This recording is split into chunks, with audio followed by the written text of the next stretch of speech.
Hello YouTube. I thought I would make something interesting today with some sad looking vegetables. So I am making bulgogi. Now it is a Korean dish traditionally made with beef. It's like Korean beef barbecue really, but I am doing it with an aubergine.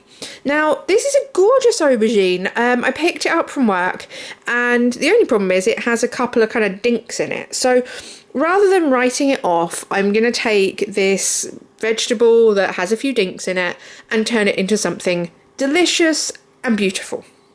Now, you can do this a lot easier. If you want to kind of, bypass a lot of this, what you can do is you can just take your aubergine and just cut it into strips. If you want to go for the kind of shredded finished article like I've done here, you can use jackfruit instead, or even banana blossom. There's a lot of things you can use instead, but I just thought, I really like aubergines, and I want to do something special with this one. So yeah, it's a little bit more time consuming, but not hugely.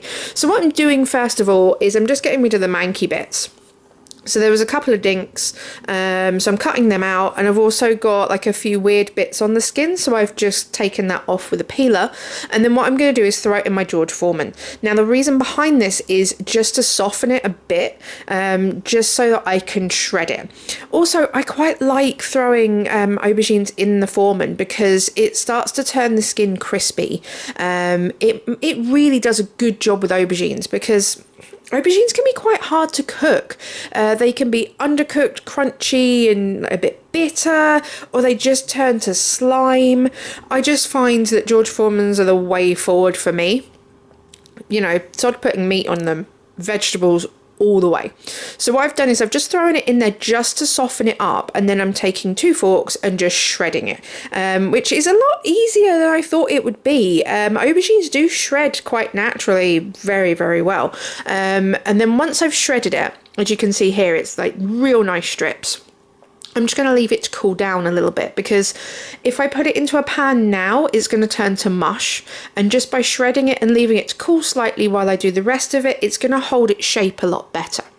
Now, for the sauce, what it would traditionally have is like a finely shredded or liquidized onion mix and pear. I do not have the time and the inclination for that. I'm well aware I've just said that I'm taking the time to pre-cook an aubergine so I can shred it, but that's as long as it's going to go today. So I've got a jar of applesauce in the cupboard. It is literally just apple and a little bit of acid, so that is perfectly fine.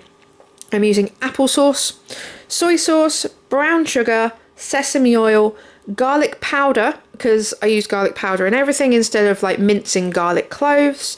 Traditionally it has ginger in it, but I'm not a huge fan, so I've just kind of left that out. And then gochujang, which I don't know if I'm saying it correctly, so please tell me if I'm not, which is Korean red pepper paste. So it's sweet, it's salty, it's spicy, it's got a bit of everything in it, and it's got that lovely kind of toasted sesame flavour in there as well from the oil. Now, also going off kind of what's traditional, I'm cooking some onion into it as well. This is to give it a bit more texture and flavour because, traditionally if it would be beef, it's got that kind of texture to it. It's not just kind of mushy. So the vegan version, I might as well go completely off-piste here. So I'm starting off with some white onion, and then I'm going to put the aubergine in there. Now, with this, you want to be a bit gentle. So just gently flatten it out with the forks and leave it alone. Don't be stirring it like you would a sauce or like you would, with mince or anything like that. Just leave it alone. And then after a couple of minutes, go underneath it and flip it. And the reason behind this is it stops your aubergine from just turning to mush. And also, I don't know if you can see here, it starts to give it like crispy, crunchy bits where you've just left it to sear on the pan. Now, once you've given it a good couple of minutes to start getting like toasty and get those seared bits, you want to put your sauce in. Now, to start off with, the sauce is going to be very runny. but that's fine. That's a good thing. You'll see here it is kind of very, very saucy, but it's going to bubble away. And again, gently kind of underneath, flip it over, underneath, flip it over. Don't be stirring it. It'll get thick and you'll start to get this sticky coating onto the aubergines.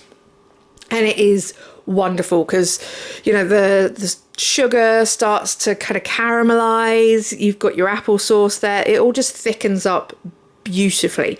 And then to serve with it, if I was having it at home, I would have rice, kimchi, lettuce wraps, things like that. But this is going to be my dinners at work for the next couple of nights.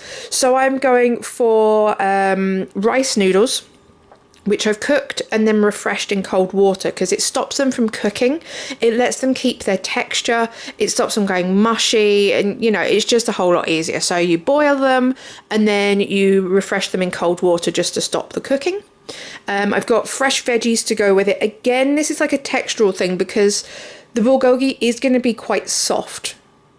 You know, it's cooked vegetables, it's going to be soft. So to have some kind of crunch and some texture with it, I've got some raw red cabbage and some raw carrots. That's the bulgogi going on there. And then to finish it off, I'm just going to sprinkle over it some spring onion and some sesame seeds. And that's it. So it really is quite simple to make, and it's got a real kind of punch in the face flavour to it. It's so flavourful and delicious. So if you don't have the inclination to use aubergine, just use the sauce with other veggies. You can do it with any shredded veggies and it would be lovely. So give it a go. Yeah, it's fantastic. So thank you for watching. If you want a written PDF of this recipe, I'm going to be putting one of those on Patreon, so that will have measurements, directions and everything so you can make it yourself. Head on over there and give us some support. Hit the subscribe button, but most of all, thank you for watching and I will see you again soon. Bye!